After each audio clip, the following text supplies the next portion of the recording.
अस्सलाम वालेकुम। Programme replay के साथ मैं हूं आपका होस्ट इमरान सिद्दीक और टी20 वर्ल्ड कप के चैंपियन टीम का फैसला होने में अब सिर्फ एक रोज़ बाकी है। भारत और न्यूजीलैंड की टीमें अहमदाबाद के स्टेडियम में पहुंच गई हैं, प्रैक्टिस सेशंस में हिस्सा ले रही हैं और वहां पर तैयारियों का सिलसिला जारी है। भारतीय टीम ये कोशिश कर रही है कि तीसरी मरतबा टाइटल जीत कर तारीख रकम करे और पहली टीम बने जिसने तीसरी मरतबा ये टाइटल जीता है। अभी तक वेस्ट इंडीज़ ने 2 मरतबा जीता है, इंग्लैंड ने 2 मरतबा जीता है और भारत ने 2 मरतबा ये टाइटल जीता है। तो अगर इंडियन टीम कल ये टाइटल जीतने में कामयाब होती है तो फिर तीसरा टाइटल होगा और अगर न्यूजीलैंड की टीम टाइटल जीतती है तो ये उनका पहला टाइटल होगा। अभी तक वो टी20 वर्ल्ड कप में कोई भी टाइटल नहीं जीत सके। दूसरा पहला फाइनल होगा आईसीसी टी20 वर्ल्ड कप में ये दोनों टीमों के दरमियान। इससे पहले टी20 वर्ल्ड कप में दोनों टीमों का कोई फाइनल जो है वो नहीं हुआ है। आज तैयारियां भी हो रही है अहमदाबाद के ग्राउंड पर। एक तस्वीर भी वायरल है मिचेल सेंटनर की। आई डोंट नो वो सही है या नहीं कि वो पिचेस की तस्वीर ले रहे हैं जैसे पैट कमिंस ने 2023 में पिचेस की तस्वीर ली थी कि बाद में कहीं रात गए चेंज ना हो जाए पिच। हमारे साथ रोज़ाना की तरह कामरान मुजफ्फर मौजूद हैं। Kamran, welcome to the show. और कैसे देख रहे हैं टी20 वर्ल्ड कप के फाइनल को? दोनों टीमों को अगर देखें, दोनों स्क्वाड को अगर देखें, spin, fast bowling, batting, fielding, जो भी चीज़ें हैं, इन सबको देखते हुए आपको क्या लगता है किसके ज़्यादा चांसेस हैं? चांसेस तो अगर आप कहें तो मार्जिनली इंडिया के चांसेस ज्यादा दिखाई दे रहे हैं, लेकिन ये उतना बड़ा मिसमैच नहीं है जितना इंग्लैंड और इंडिया के मैच में था, क्योंकि यहाँ मैच अहमदाबाद में होना है। और जैसे इंग्लैंड को एक थोड़ा प्रॉब्लम था कि आदिल रशीद के अलावा उनके जो स्पिन ऑप्शंस थे वो इतने ज्यादा वो नहीं थे। विल जैक्स भी नहीं हो पाया और लियाम डॉसन को भी नहीं। यहाँ मिचेल सेंटनर है उनके पास और रचिन रविंद्र अच्छी फॉर्म में है। और इंडियन बैटिंग को स्पिनर से प्रॉब्लम हुई है। राशिद को भी वो इतना ज्यादा, आदिल रशीद को भी इतना ज्यादा खुल के वो नहीं खेल पाए। और विल जैक्स भी आखिरी ओवर तक, आखिरी ओवर में 20 ओवर किया था, वरना 3 ओवर में 26 रन ही उनको गए हुए थे। तो उस कॉन्टेक्स्ट में इस सरफेस के ऊपर न्यूजीलैंड की टीम जो है वो बेटर सूटेड दिखाई दे रही है, बेटर राउंडेड नजर आ रही है।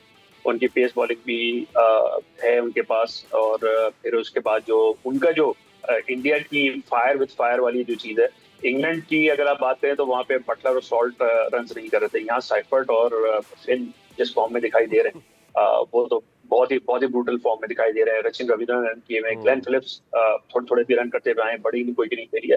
फिर डैरल मिचेल तो बिग मैच प्लेयर है और खासतौर पे वो इंडिया के खिलाफ खेलना बहुत प्रेफर करते हैं।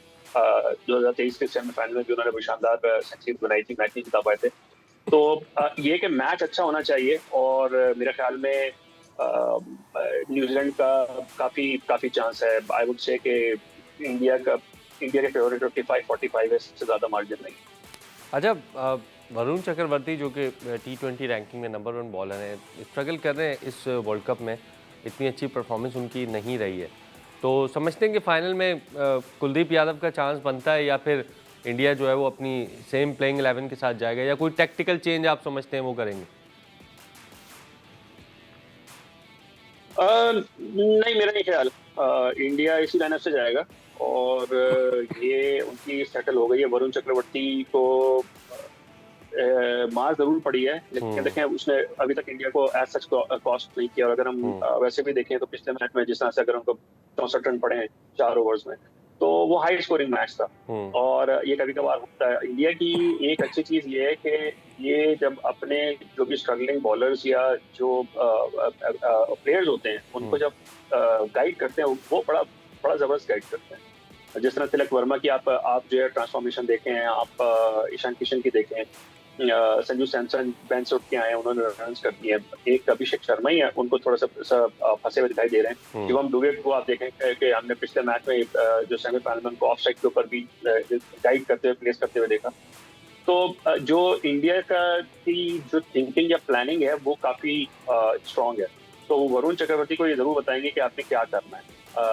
लेकिन मेरा नहीं ख्याल कि अभी वो बैठा के कुछ वो खिलाएं, क्योंकि जो अगर आप उनको भी देखें, जो मोस्ट प्रॉब्ली जो उनका सामना जिनसे होगा, रचिन रविंद्र से होगा, ग्लेन फिलिप्स से होगा, डैरल मिचेल से होगा, मार्क चैपमैन से।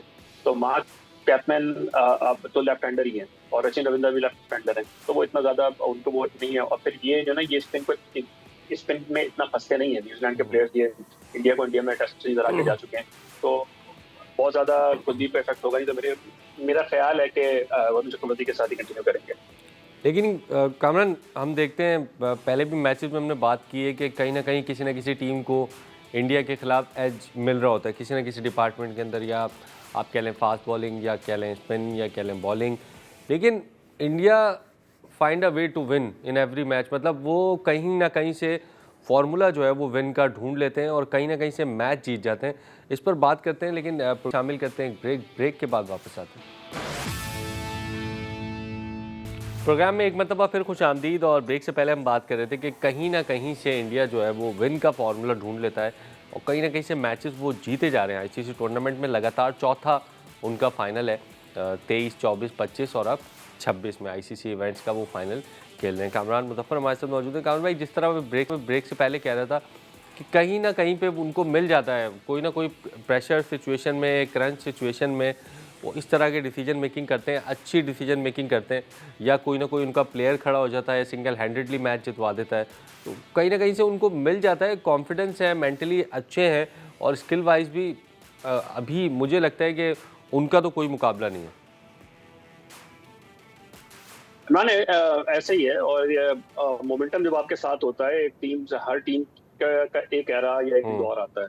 ये हमने वेस्ट इंडीज का देखा। एक उससे पहले बहुत सारे लोगों को नहीं पता होगा, याद नहीं होगा कि वो एक इनविंसिबल भी टीम हुआ करती थी लेट 40s में ऑस्ट्रेलिया की। फिर उसके बाद वेस्ट इंडीज का एक एरा आया, फिर ऑस्ट्रेलिया का एक एरा हमने देखा।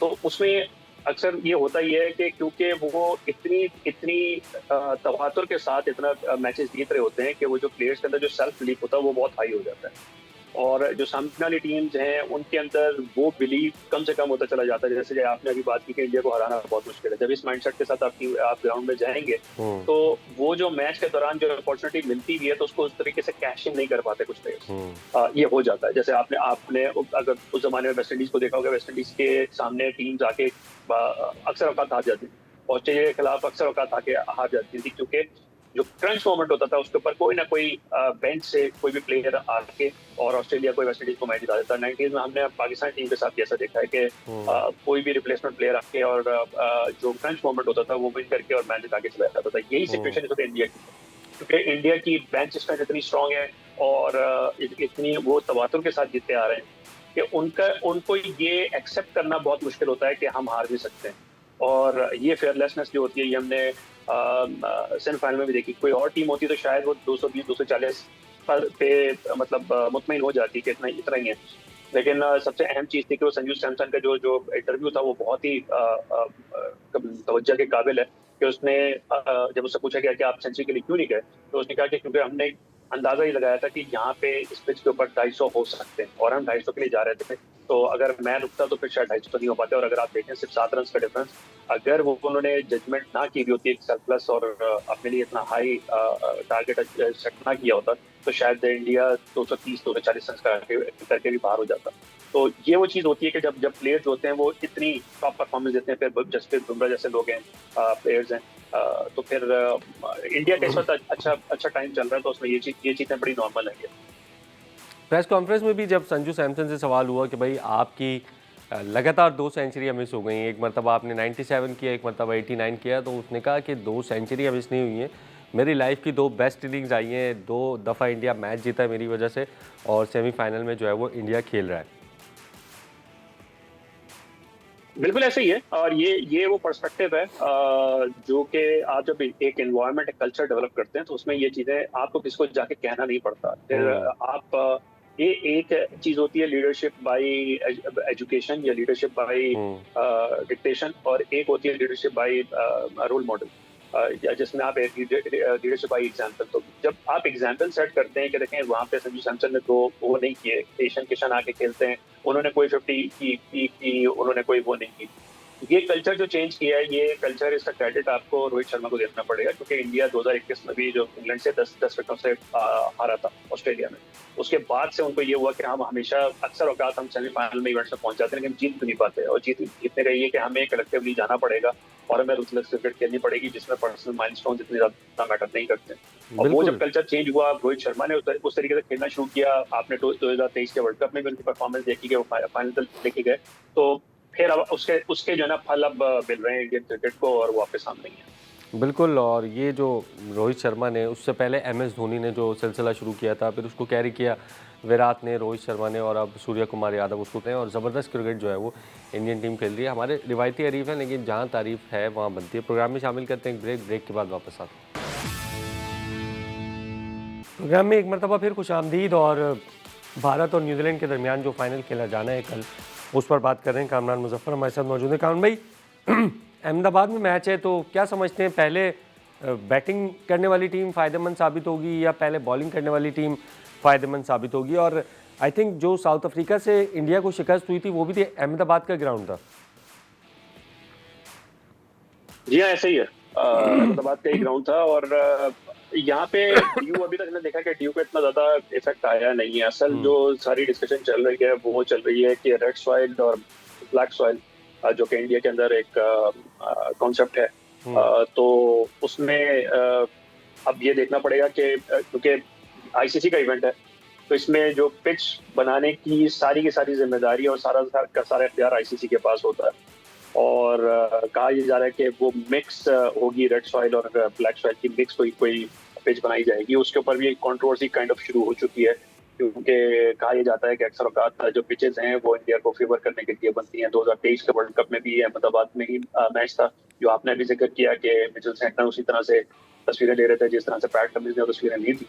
तो कहा यह जाता है कि वो पिच भी इंडिया की मंशा पे ही उसको थोड़ा स्लोअर साइड के ऊपर बनाया गया था, लेकिन वो कहते हैं ना कि लोग खुद अपने दाम में से याद आ गया, और वो खुद ही उस ट्रैप में आ गए थे और रन नहीं बना पाए थे, और फिर ऑस्ट्रेलिया ने वो चेज कर लिया था।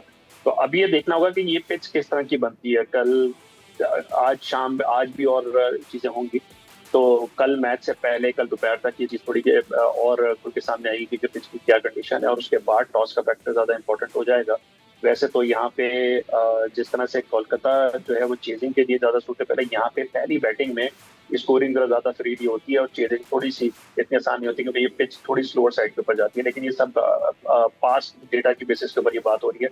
कल वो कौन से सरफेस बनाते हैं तो उसके ऊपर देखना पड़ेगा, हो सकता है कि उसमें चेंजेस हो जाए। नहीं, मुझे नहीं लगता इतना फ़ायदा होने वाला है, क्योंकि अगर आप वो फास्ट ट्रैक बनाते हैं जिस तरह मुंबई में हुआ, जिस तरह ज़्यादा रन्स बने, उसमें भी न्यूजीलैंड का फ़ायदा हो सकता है। उनके पास टॉप ऑर्डर बड़ा ख़तरनाक है। फिर अगर वो स्पिन ट्रैक बना देते हैं या कोई स्लोअर साइड पे थोड़ा सा बना देते हैं, तो स्पिनर्स भी अच्छे खेलते हैं। और न्यूजीलैंड के पास भी अच्छे स्पिनर हैं, सचिन रविंद्रा हैं, सेंटनर है, मैकॉन्ची उनके हैं। तो लगता है कि कहीं ना कहीं जो भी वो कर लें लेवल हो ही जाएगा, क्योंकि न्यूजीलैंड की टीम बड़ी अच्छी है। न्यूजीलैंड की टीम अच्छी है, लेकिन यहाँ पे थोड़ा सा डिफरेंस है। जो अभी आपने मिसाल दी ना, जैसे वेस्ट इंडीज वाला मैच था, इंडिया वेस्ट इंडीज का कोलकाता में था, वहां पे इंडिया को एडवांटेज ये हो गया कि उन्होंने टॉस जीत के चेस करने का फैसला किया। और आप मुझे बार बार कह रहे थे, मैं जब कह रहा था कि 195 रन वहाँ पे कम थे, तो लेकिन आपने फिर उसके बाद बाकी मैचेस में भी देखा कि वहाँ पे जो है वो चेजिंग आसान होती है, और वो रन कम पड़ गए थे, वहाँ पे एडवांटेज उनको टॉस जीतने का हुआ। फिर हमने वेंकटे में देखा कि वहाँ पे क्यों हो के टॉस हार गए थे, पहले बैटिंग देखने को, यह आइडिया था कि हमें यहाँ पे 250 रन करने पड़ेंगे, उसके बगैर यहाँ पे चेज डिफेंडेबल नहीं है टारगेट, कि 250 रन भी डिफेंड करने में दांतों से पसीना आ गया इंडिया के। अहमदाबाद में और जो न्यूजीलैंड की टीम है उसमें मेरे ख्याल में अगर जितनी फ्लैटर साइड के ऊपर होगी, इंडिया का एडवांटेज बढ़ जाएगा, क्योंकि न्यूजीलैंड के पास वो फायर पावर तो मौजूद है, लेकिन जो इंडियन टीम है उसके लिए बेस्ट सूटेड वही है। और प्लस अगर आप बुमराह की बात करें, या स्टीव को हमने देखा, पांड्या को देखा, तो इवन बैटिंग कंडीशंस के ऊपर भी वो थोड़ी रिस्ट्रिक्टिव बॉलिंग करने की अभी फॉर्म में है, तो उनको कॉन्फिडेंस ज्यादा होगा कि हम बैटिंग साइड के ऊपर वही 250 के मैच में हम दोबारा से हम खेल सकते हैं। न्यूजीलैंड श्रीलंका में भी खेलता हुआ रहा है, और जहाँ पे जितनी जितनी पिच थोड़ी स्लोअर साइड के ऊपर होगी, वहां मुझे लगता है कि न्यूजीलैंड गेम में ज्यादा आता चला जाएगा, क्योंकि वो जो कंट्रोल है उनका, जो उनकी बॉलिंग डेप्थ है, उनकी बॉलिंग वेरिएशन है, इंग्लैंड की इतनी ज्यादा नहीं थी। तो यहाँ पे बॉलर्स हैं, अब बैटर्स भी जिस तरह के हैं, तो न्यूजीलैंड का एडवांटेज मिलता जाएगा जितनी स्लोअर साइड के ऊपर थोड़ी पिच होगी।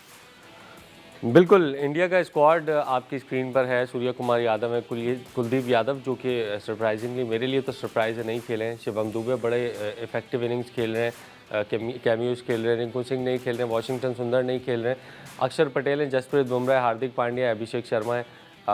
ईशान किशन है, वरुण चक्रवर्ती है, तिलक वर्मा है, अर्शदीप सिंह है और संजू सैमसन है। अगर इसी के साथ न्यूजीलैंड का स्क्वाड भी देखें वो भी उनको पहले मैच में शिकस्त हुई साउथ अफ्रीका से, लेकिन बहुत ही ज़बरदस्त एशियाई कंडीशन के हिसाब से ये स्क्वाड है।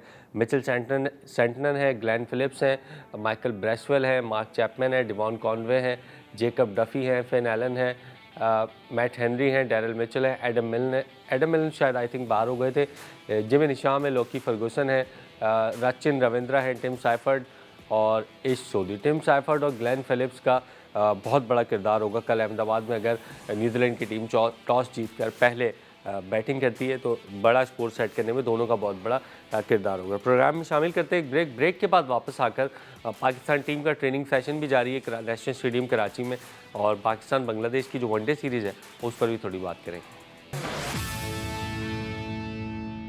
प्रोग्राम में एक मतलब फिर खुश आमदीद। और भारत और न्यूजीलैंड का जो फाइनल है उस पर काफ़ी हमने बात की। पाकिस्तान और बांग्लादेश की जो वनडे सीरीज़ है वो भी शुरू होने जा रही है, और 11 मार्च को पहला मैच है, 13 को दूसरा और फिर 15 को जो है वो तीसरा मैच है पाकिस्तान और बांग्लादेश के दरमियान वनडे सीरीज़ का। क्योंकि अब ज़्यादातर मैचेस जो है वो वनडे होंगे 3-4 महीने, हमारा 5-6 महीने, बल्कि कोई T20 मैच नहीं है। अब टेस्ट सीरीज़ और वनडे सीरीज़ होंगी, क्योंकि 2027 का जो वर्ल्ड कप है वो अब ODI फॉर्मेट पर होना है। ODI फॉर्मेट की हमने तैयारी करनी है। कराची में पाकिस्तान टीम का कैंप भी लगा हुआ है और तमाम तर प्लेयर्स वहाँ पर मौजूद हैं। करण, क्या समझते हैं कि टाइम एक तो मुझे समझ नहीं आया इस वनडे सीरीज़ का, लेकिन खैर ज़ाहिर है उनको, बांग्लादेश को भी हमने थोड़ा सा सपोर्ट करना है। वर्ल्ड कप से बाहर वो हुए एक अपने स्टैंड की वजह से, तो ठीक है वनडे सीरीज़ हो रही है। समझते हैं कि ये सिलेक्शन जो हो रही है ये एक तैयारियों की तरफ पहला अच्छा कदम है, या फिर हमने अभी से ये तैयारी शुरू कर ली है कि वर्ल्ड कप के पहले राउंड से बाहर कैसे होना है? इमरान, ये टीम किसने सिलेक्ट की है? सिलेक्टर्स ने। कौन लोग हैं, आप मुझे नाम बता सकते हैं? सिलेक्टर्स आकिब जावेद हैं, उसमें अलीम डार तो चले गए, असद शफीक है, एक और कोई है, चौथा भी था कोई। ये देख लें आप जो है वो क्रिकेट जर्नलिस्ट हैं, आपको क्लैरिटी नहीं है कि नहीं तो वो प्रेस कॉन्फ्रेंस करने ही नहीं आए ना। ये तो आपने ट्रिक क्वेश्चन पूछा है, इसका मैं सही जवाब देता तब भी आप मुझे फंसा देते। नहीं, ये ट्रिक क्वेश्चन है आपका, ये आप मुझे फंसा देते। मैं कह रहा हूँ प्रेस कॉन्फ्रेंस करने आएंगे तो पता लगेगा। नहीं, मैं आपको नहीं फंसा रहा। मैं आपको ये बात बता रहा हूँ कि अगर आप वेबसाइट के ऊपर जाएं, मैं आपको ब्लेम नहीं कर रहा था, ये सिर्फ आपका मसला नहीं है। इस वक्त पाकिस्तान क्रिकेट में हर किसी को ये कंफ्यूजन है, क्योंकि अगर आप किसी भी वेबसाइट पर जाए तो वहाँ पे सरफराज अहमद और मिसबाह उल हक का नाम भी लिखा हुआ है सिलेक्शन कमेटी में। नहीं, वो टीम अनाउंसमेंट के बाद आया। चले जो भी है, मतलब ये कि अब ये मैंने एक सवाल आपसे पूछा और आप इस मामले में क्रिकेट में इन्फॉर्म्ड आदमी हैं। मैं जो हमारे देखने वाले हैं उनके सामने जो मसाइल की जो डेप्थ है वो रखना चाह रहा हूँ। कि वैसे अगर होता ना कि मैं अगर भी आपसे ये पूछूं कि पाकिस्तान PCB के चेयरमैन कौन है, आप 2 सेकंड के तवक्कुफ के बगैर आप मुझे बता देंगे कि कौन है। सिलेक्शन कमेटी का नहीं पता। जिस सिलेक्शन कमेटी का सर पैर नहीं पता, जो आके फेस करने को तैयार नहीं है, जिनकी लास्ट कम्युनिकेशन पिछले साल जो उन्होंने 2 मिनट की एक वीडियो करके और चैंपियंस ट्रॉफी के होम जो सीरीज थी उसका अनाउंसमेंट किया था, उसके बाद से वो फेस करने को तैयार नहीं है। आप उनसे क्या एक्सपेक्ट कर रहे हैं कि वो आपकी क्रिकेट में क्या बेहतरी ला सकेंगे? चले, सरफराज अहमद और मिसबाह उल हक जो है वो, सरफराज अहमद और मिसबाह उल हक इस सेलेक्ट टीम में अब आ गए हैं। उम्मीद है कि दो सीनियर खिलाड़ी हैं, 2 आप कह सकते हैं कि मॉडर्न डे, इतने पुराने नहीं है, 90s के प्लेयर्स नहीं है। हो सकता है कि सिलेक्शन के जो मामलात हैं, पाकिस्तान टीम के जो मामलात हैं, उसमें बेहतरी आ जाए। प्रोग्राम का वक्त ख़त्म हुआ है, कल एक और प्रोग्राम के साथ आपकी खिदमत में हाजिर होंगे। तब तक के लिए अल्लाह।